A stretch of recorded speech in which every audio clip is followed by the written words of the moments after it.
Well, thank you, Daniel. The time is now turning 5:52 on this Monday morning, and here's what you need to know before you go. Several people are in the Koochiching County Jail this morning facing drug charges. Deputies expected 3 different search warrants throughout the day on Tuesday, leading to the arrest. So one involved a vehicle on First Avenue East in International Falls.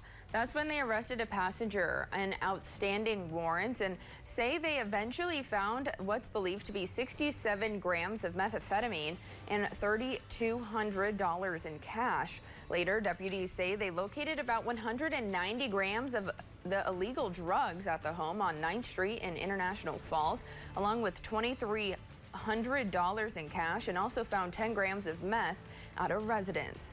The 6 people arrested range in age from 21 to 63. 5 face charges of possession of controlled substances. 1 person was booked on a probation violation. Today is your last chance to apply for the open Cloquet City Council seat. This comes after the unexpected death of former councilor Warren Bunn Carlson.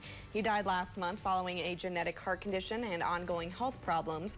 Now the council will vote to appoint someone to fill his seat until November 2026. Those interested in applying for the 2-year term must be a resident of Cloquet's Ward 1.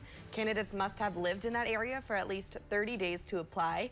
If interested, you must submit an application, resume, and cover letter to the city of Cloquet. And the deadline to send that is today at 4 p.m.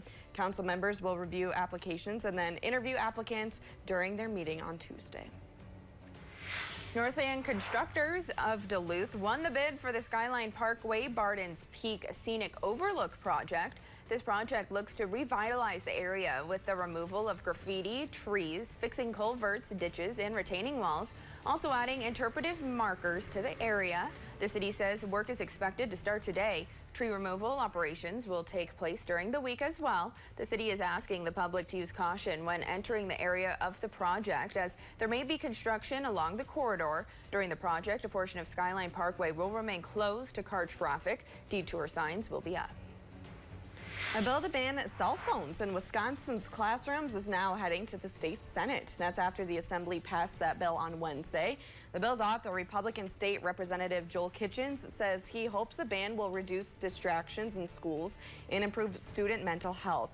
90% of school boards already have a cell phone policy in place. Republicans say this bill will give schools a lot to point to when enforcing bans, but Democrats say this should be left to local control. The bill passed in the Assembly 53-45, with 1 Republican joining all of the Assembly Democrats in opposition.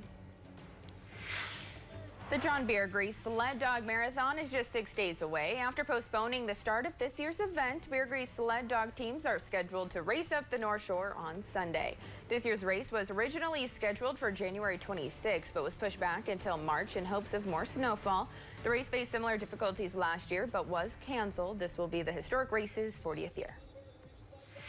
And we're 2 months out from the NFL draft in Green Bay, and we're getting a better idea of what the stage will look like. Take a look at this new rendering. More than 250,000 people are expected to visit Lambeau Field and the surrounding Titletown area to watch the draft in person. The draft is set for April 24th through the 26th. The Packers and NFL are hoping for the best when it comes to weather, but as you know, anything goes in April in Wisconsin.